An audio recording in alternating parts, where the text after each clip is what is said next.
বাংলাদেশের সবচেয়ে বড় মিষ্টিগুলো যেখানে তৈরি এবং বিক্রি হয়ে থাকে, আজকে আমরা চলে আসলাম সেই সোনারগাঁয় 200 বছরের ঐতিহ্যবাহী কাইকেরটেক হাটে। এখানে একটি মিষ্টির ওজন নাকি 7 থেকে 8 কেজি হয়ে থাকে। এই মিষ্টির নাম কি? কুটা মিষ্টি। একটা কত কেজি হয়?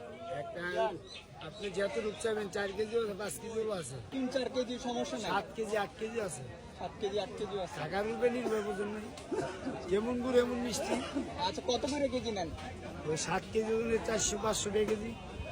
আচ্ছা, এই বাজারটার নাম কি আসলে? এটা কি স্থায়ী বাজার? কাইকেরটেক হাট। এটা কি নিয়মিত প্রতিদিনই থাকে? প্রতি হাটে রবিবারে, প্রতি রবিবার। প্রতি রবিবার কত করে কেজি? 200 টাকা কেজি। 200 টাকা কেজি। এছাড়া কি কি মিষ্টি আছে? এছাড়া পুটা মিষ্টি আছে, ছোট মিষ্টি আছে, কালো মিষ্টি আছে।